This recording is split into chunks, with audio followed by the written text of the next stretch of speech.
So margins have come in at 14.1%. On an EBITDA level too, they've done in excess of about 56%.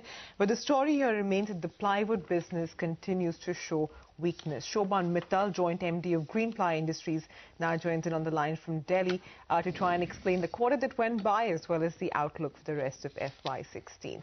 Hi, Mr. Mittal. Thanks very much for speaking with us. What is the reason that you're seeing this kind of weakness in the plywood business? I mean, is it, that there isn't just enough demand, or is it that you're losing market share? What's the big problem here? No, I wouldn't say that we are losing market share. The markets are very, very challenging currently. And, if you look at our competitors, I would assume, they're also facing challenging conditions. We have very strongly focused on, reduction of our working capital investments. If you see our overall working capital number of days has gone down from Q1 by almost 8 days. So we've taken a strong stance on reduction of working capital. So that is also affecting sales volumes to a certain extent. All right, Shobhan, thanks so much for joining in. But could you give us the volume growth? Was there any growth in the past quarter? Because the numbers have missed street estimates by close to around 15 crores roughly. And also for the year, I believe that you were expecting a 10 to around 12% growth. In the first half of the year, I think you've done only around 5%. Will you look to revise that downwards? I would like to say that, we may be at a overall company-wide 6 to 8% revenue growth, considering the current scenario. And that's where we would stand. So, yes, we would like to revise that number for the year end. Okay, and then let's come to the rest of your business, which is MDF. So last quarter, we saw a big expansion in margins there. This quarter, again, we've seen, about 500 basis points. But on a Y&Y basis, there's still some improvement that needs to be done. So what's a sustainable level of growth for MDF? And, going forward, how much do you think it's going to end up contributing to your top line?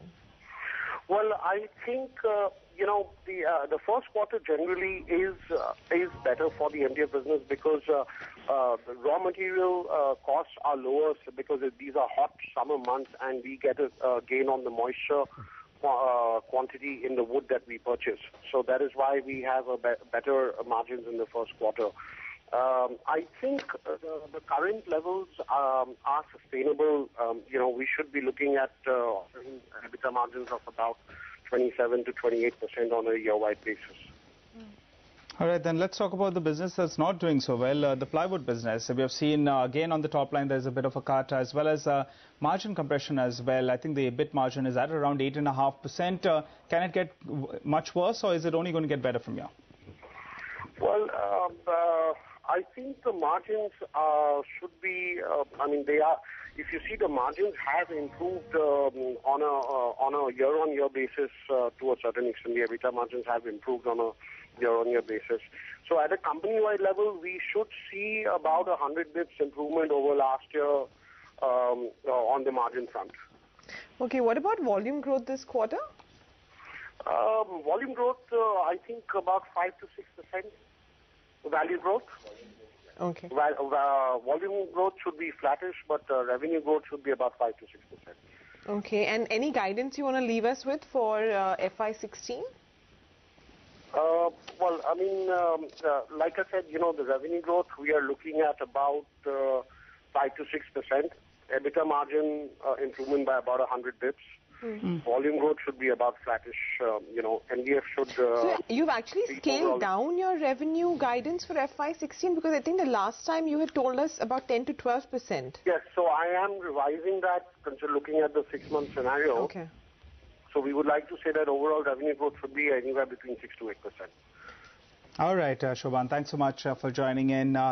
Looks like, in fact, maybe management has scaled back the revenue growth guidance as well. Previously, it was in double digits. Now they've scaled it back down to around single digits.